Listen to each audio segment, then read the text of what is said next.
صباح الخير أو مساء الخير على حسب وقت ما بتشوفوني، كل سنة وانتم طيبين وربنا يتقبل صيامنا وقيامنا إن شاء الله. تعالوا بينا نشوف هنعمل ايه على الفطار النهاردة. هنعمل أكلة سهلة وبسيطة وطعمة كده، هي السبانخ. يلا بينا نشوف السبانخ هنعملها ازاي. أول حاجة أنا جبت بصل على النار مع السمنة، وهبتدي إن أنا أحمرها كويس جدا وأكون محضرة عصير الطماطم. وأنا دايما بضرب مع عصير الطماطم قرن فلفل كده يبقى سبايسي، بيدي للأكل طعم وتستعيلي. زي ما انتم شايفين ضفت عصير الطماطم على البصل، وهكون محضرة السبانخ وغسلاها كويس جدا وهي سليمة، وهقطعها قطع صغيرة. هكون مقطعة معاها كام عود شبت كده برضو بيديها طعم، وبرضو هقطعه قطع صغيرة مع السبانخ. هنا كنت محضرة بولة حمص طبيخ وغسلاها كويس جدا، ولكن هي ما بانتش في الكاميرا. كمية الحمص دي اختياري، أنا بحب الحمص كتير شوية زي ما انتم شايفين. وهبتدي إن أنا أضيفه على عصير الطماطم عشان يستوي.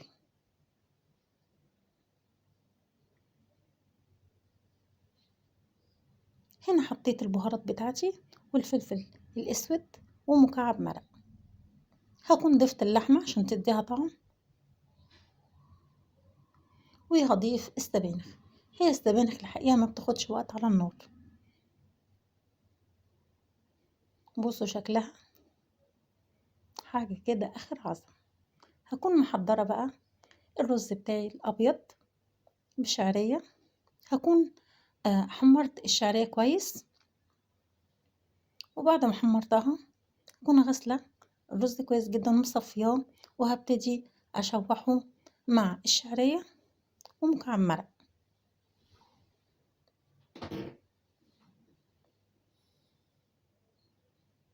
هكون محضرة بقى مية سخنة أو الشوربة بتاعتي اللي متوفر عندي،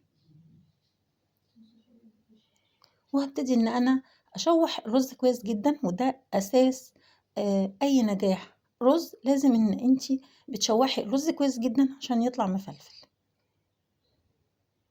أنا ضفت الشوربة أو المية السخنة بتاعتي، وهبتدي بعد ما يغلي أوطي عليه يستوي براحته. أما السبانخ أول ما استوت حطيت لها فصين 3 توم مفريين يا دوبك غلوة، وبعد كده أطفي عليها. زي ما انتم شايفين بصوا المنظر حاجة كده عظمة، والرز بتاعنا استوى. إن شاء الله الوصفة بتاعتي تعجبكم. لو عجبتكم يا ريت تعملوا لايك وشير واشتراك في القناة، وما تنسوش تفعلوا الجرس. كل سنة وانتم طيبين. بصوا السبانخ بقى حاجة كده عظمة.